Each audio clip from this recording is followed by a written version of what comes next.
Seguimos dialogando con Enzo y con Fiorella. Estamos hablando ahora, o vamos a comenzar a hablar de este movimiento, movimiento de vida independiente creado hace muy poco tiempo atrás.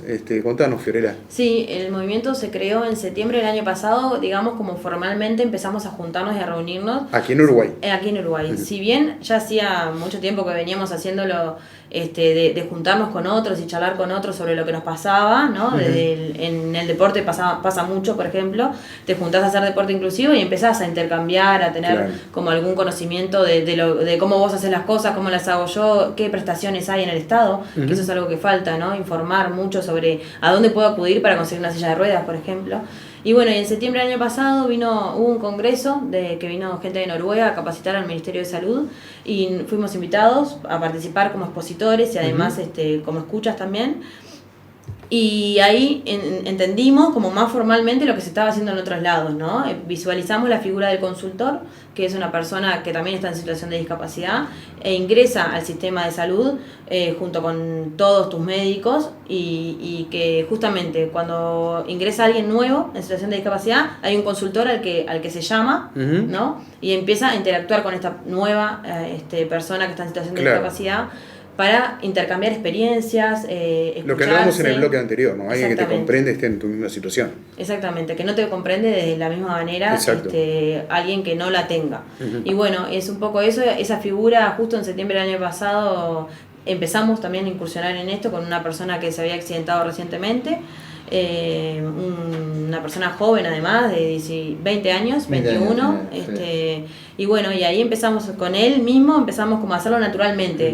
Nos llamaron y nos dijeron, bueno, ¿qué silla de ruedas le sirve? ¿Cómo podemos hacer? ¿Qué hay que hacer ahora? Y bueno, creo que es bueno que aclares lo del sistema de salud, que es lo que nosotros vemos del sistema de salud acá en Uruguay, del desconocimiento. Este muchacho le habían hecho una orden para una silla de ruedas, él tenía una paraplegia como la nuestra, y le habían pedido apoyacabeza, posabrazos y un montón de cosas que en realidad, cinturón pélvico, cosas que en realidad le iban a quitar movilidad y le iban a quitar calidad de vida. Claro. Nosotros por experiencia dijimos, no entregues esta orden para... y ahí estuvimos asesorando, que eso es otra cosa que vemos, que una carencia, pero creo que es más por desconocimiento de los técnicos y los médicos que por mala voluntad. No creo que sea mala voluntad. Sí. ¿Y qué es lo que, digamos, se rompe en esa cadena donde debería quien esté indicando, dando esa orden, tener el conocimiento necesario para lo que decía Enzo? Bueno, no es necesario que tengas todos estos elementos. Podés tener una silla mucho más práctica y que te va a servir más. Yo creo que lo que sucede es que no es lo mismo la teoría a la práctica, ¿no? Los médicos estudian un montón y es súper válido que estudien y que, bueno, que tengan un conocimiento formal, pero después en la práctica tenemos que vivir la experiencia desde la vida diaria, ¿no? Estoy segura que ese médico que recetó esa orden no era la única persona en situación de discapacidad que veía a lo largo de su trayectoria profesional, no era el primer paciente que se encontraba en esa situación. Sin embargo, seguro que hizo lo médico, ¿no? Lo institucionalmente correcto, lo que en los libros dice, pero no vio las capacidades que sí le habían quedado a Federico para entender que después él tenía que seguir viviendo. También hay un concepto de la discapacidad desde el punto de vista médico, que es que hay que rehabilitar, ¿no? El tema de la rehabilitación es volver a estar en donde estábamos antes. Y cuando suceden situaciones como la nuestra, que son irreversibles, tenemos que entender que la rehabilitación hay que darle otro sentido. No es el sentido de volver a caminar, sino el sentido de volver a ser independientes, de volver a tener una vida plena, como cualquier otra persona, en todos los ámbitos, desde la vida diaria hasta volver a ser padres, tener relaciones sexuales. Todo eso es parte de la vida de la gente. Y bueno, cuando pasa una situación así, el médico tiene que entender esa perspectiva de la vida, de que queremos seguir viviendo, justamente. Por eso estos movimientos, además de trabajar y empatizar con personas que tienen la misma situación que ustedes, puede ser de gran ayuda para el cuerpo médico. O sea, deberían ser ustedes quienes en algún momento le den la charla a los médicos. Es que nosotros consideramos que tenemos que ser parte del equipo multidisciplinario. Sin ser profesionales, solo desde la silla de ruedas, lo que hablaba Fío, lo que hablábamos hace un rato, de hablar el mismo idioma. Y entendiendo también nuestro desconocimiento en la parte de medicina, Sí, está ¿no? claro. Exacto, Nuestro exacto, desconocimiento exacto. ahí está, sin duda, y por eso es complementar. No es sustituir ninguna otra figura, sino Sí, sí, complementar, incorporar a alguien desde el punto de vista vivencial. Claro. Podemos dar algún ejemplo en ese ¿Cómo no? sentido, que es en algunos casos la persona necesita cuanto antes saber que no va a caminar más, por ejemplo, y hay otras personas que cuando se accidentan lo primero que quieren es volver a caminar, es volver a caminar y volver a caminar. Bueno, esos son los que tienen la silla en la cabeza. Claro. Pero hay un momento para vos decirle, bueno, podés ir en cualquier momento que a vos se te ocurra ir y decirle, che, mirá, vos no vas a caminar más. Porque puede ser malo para... Sí, sí, por supuesto. Entonces, al de ser parte del equipo multidisciplinario, siempre hay un psicólogo, siempre hay un médico, un fisioterapeuta. Aparte nosotros en nuestra experiencia, lo que estamos viendo con distintos compañeros a lo largo de septiembre ahora, es que es positivo que esté esta figura. ¿Por qué? Porque acorta procesos, ¿no? Acorta situaciones, prejuicios y miedos que te vienen cuando recién adquirís la discapacidad. Al ver a otro que está pudiendo y que ya pudo y que hizo un montón de situaciones y salvó un montón de barreras, vos te sentís bien, decís, bueno, si otros pudieron, quiere decir que se puede. Claro. En la crónica que venías haciendo, Fiorella, me quedó inconcluso, me parece, una parte del relato de cómo pasaron ustedes de ser participantes de un congreso, de ser oyentes, de exponer a integrar el movimiento.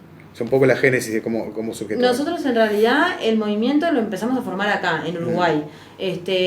Nosotros vimos como la realidad, vimos que en otros lados se hacían, este congreso venían con personas usuarias de silla de ruedas, vino una sexóloga que era usuaria de silla de ruedas, ella estudió luego de su accidente, se había accidentado a los 17 años y después de su accidente decidió que en la discapacidad no se hablaba de sexualidad y estudió y se especializó en sexualidad y discapacidad y era una usuaria, ¿no? de silla de ruedas. También había otro muchacho que también hacía de consultor, Martín, que él también vino con toda su experiencia y contaba un poco esto, lo que era estar dentro del sistema de salud, y a partir de ahí dijimos, bueno, pero esto es lo que queremos hacer nosotros, es lo que nosotros queremos promover acá en Uruguay y hay que hacerlo y hay que empezar a generar herramientas. Para eso tenemos que juntarnos primero y empezar a charlar entre nosotros. Y fue lo que hicimos varias reuniones, asado de por medio, ¿no? O sea, en realidad no fue... Nosotros sí, las reuniones fueron en nuestra casa. Sí. Y que me acuerdo que fue Federico, este muchacho, y que tomó como ejemplo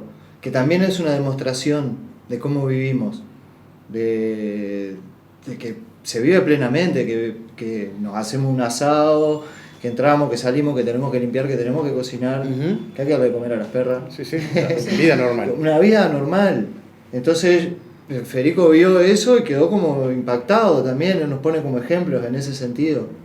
¿Y hoy cuánta gente integra el movimiento? Y ahora actualmente somos entre 10 y 15, pero esto queremos que aumente. En realidad la idea un poco de difundir el movimiento es eso, es llegar al interior además, ¿no? No es solamente que quede centralizado en Montevideo, sino que todo el que se quiera sumar, se puede sumar a este movimiento no es cerrado para nada, sino que bueno, estamos empezando a ver que es positivo y que existe la necesidad. Si existe la necesidad, bueno, organicémonos y empecemos a planificar qué hacer. Claro. ¿Cuáles son los principales diagnósticos del movimiento? Es decir, sobre qué vamos a trabajar, qué es lo que vamos a hacer. Después vamos a tener el otro bloque, si quieren, para ya pasar al orden práctico, cómo se puede trabajar sobre la materia. Pero ¿qué diagnósticos tienen ustedes hoy de la situación?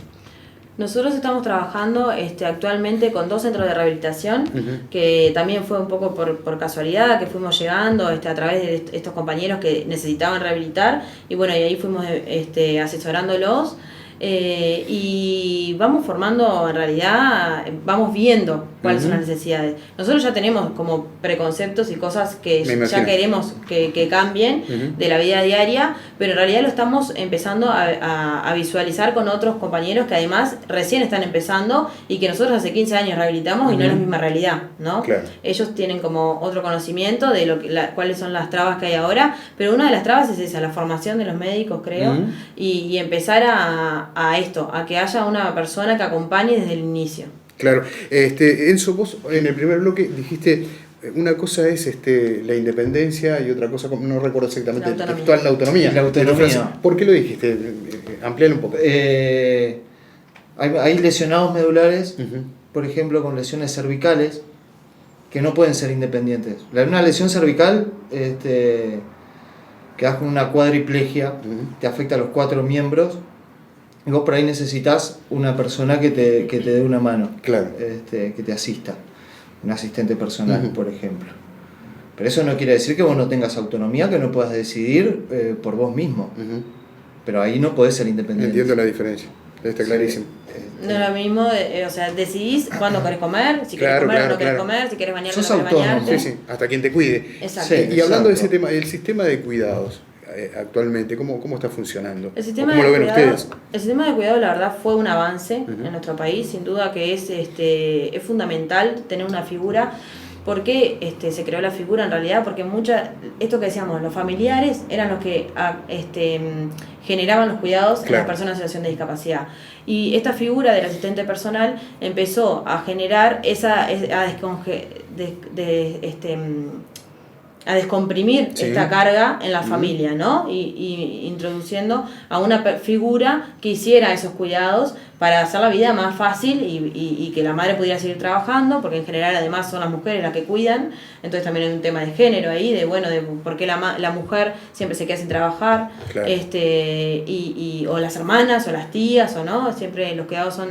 Y esta figura viene a ayudar a ese sistema que, bueno, cuando alguien es dependiente, ¿no? Ujú. Es para discapacidad severa además, cuando alguien es dependiente esta figura ingresa y hace un avance, pero en la práctica y en la realidad no es suficiente. Las horas son pocas, no incluye a todas las personas, incluye hasta cierta edad, ¿no? Ujú, Es hasta los puede ser. 29 años. Claro. Y cuando tú quieres empezar a ser independiente a partir de los 29 años o un poco antes, pero en la situación de discapacidad todo se retrasa, bueno, a partir de los 29 que querés empezar a trabajar, querés empezar a salir con amigos, querés, Sí. ¿no? Querés como vivir la vida como cualquier otro, hasta ahí te cubre el asistente personal, después no. Ujú. Y después a los 80 y pico de años, Ujú. no tengo bien, no recuerdo, no retuve bien la edad, pero bueno, hay un lapso ahí de edad que es fundamental, que todavía queda por fuera. Y que esos casos existen y están, ¿no? No es que es un dato aleatorio, Sí. sino que hay personas que necesitan ese asistente y no los cubre. Y también tiene que ver con un tema económico, Ujú. de siempre priorizando a la franja baja, ¿no? Que Ujú. eso está perfecto, siempre los más vulnerados deberían ser los que estén sobre la mesa, pero la discapacidad encarece la vida. Y bueno, y poder entender eso también, ¿no? De que si yo por más que tenga dinero, tengo que destinar cierto dinero a un asistente las 24 horas, ¿no? Porque Ujú. hay muchos casos en los que es para ser autónomo porque sus padres fallecieron o porque Sí. lo que sea, son las 24 horas que necesita un asistente personal, también me empobrezco, ¿no? Ujú. Esos recursos los estoy usando en que alguien me cuide, en 3 turnos distintos del día o como sea que lo distribuya. Entonces también entendemos que en la temática de discapacidad, para poder seguir avanzando, no debería haber franja económica para poder ser independiente. En estos casos particulares, ¿no? Claro. ¿Y qué tan lejos está, o si ya en realidad no estamos lejos, de aquella Argentina que te rehabilitó a vos a hoy aquí en Uruguay? Hemos avanzado, hay centros de rehabilitación muy buenos desde el punto de vista técnico, ¿no? La infraestructura está, incluso con piscinas muy buenas, con gente que trabaja en discapacidad y que va entendiendo esto de salir del modelo asistencial de la Ujú. discapacidad al modelo social y poder brindarte herramientas durante la rehabilitación para que vos puedas ser autónomo, puedas ser independiente. Pero todavía falta aceitar el sistema y que ese sistema sea efectivo, falta ver toda la parte burocrática. Tenemos una compañera, por ejemplo, a la que también estamos asistiendo, que hace un año que está esperando para entrar a un centro de rehabilitación, por distintos motivos, por problemas de salud, pero además por temas del sistema, ¿no? Burocráticos específicamente. Y bueno, eso hay que acelerarlo, porque no podemos tener una persona de 27 años, en este caso, Ujú. casi 28, en una cama, en su casa, con todo lo que eso implica además, ¿no? En tema de autoestima, de Claro, depresión y demás. No puede ser que el sistema no dé una respuesta cuando ella salió del hospital. Cuando ella salió del hospital hace unos cuantos meses, enseguida se tenía que haber previsto la rehabilitación de esta muchacha. y todavía no tiene respuesta. Claro, Enzo, en tu caso vos contabas cómo fue luego de ese accidente, tu rehabilitación, que fue acá en Uruguay. Sí, mi rehabilitación fue acá. Efectivamente. ¿Y qué cambios has notado después de todos estos años? Si es que los has notado también, como decía Fiorella. Bueno, en mi caso, yo acá, en estos años, no he notado tantos cambios. Inclusive, ahora estoy vinculando el mismo centro de rehabilitación donde yo rehabilité, y las piscinas de hidroterapia siguen vacías. En este caso pasa que faltan muchos recursos humanos, me parece. Sobre todo ahí en ese centro. Después hay alguna otra cosa, pero en realidad hay todo un problema acá con el tema de la rehabilitación. No hay muchos centros de rehabilitación. En tu caso, ¿el centro que te rehabilitó era de carácter privado? No, era de carácter público, dependía del Ministerio de Deporte en su momento. Ajá. Y le daba ingreso, podía ingresar personas de las sociedades privadas, sí, de las mutualistas, por ejemplo. Sí. Después pasó para ACE, hizo una transición ahí a ACE, y dejaron de aceptar personas que venían desde el mutualismo. Y ahí quedó un montón de gente afuera. Y los mutualistas no tienen un centro de rehabilitación, casi ninguno. Entonces hay un vacío ahí enorme. Y tampoco tienen los recursos humanos. Bien, vamos a hacer una pausa, la última en este diálogo que venimos manteniendo, y vamos a hablar de qué tan está habilitado Montevideo para circular en una silla de ruedas, cuáles son los principales obstáculos y problemas que surgen para no solamente transitar Montevideo, para trabajar, para estudiar, para un montón de situaciones que hacen a la vida cotidiana de nuestros amigos en el día de hoy. Ya venimos.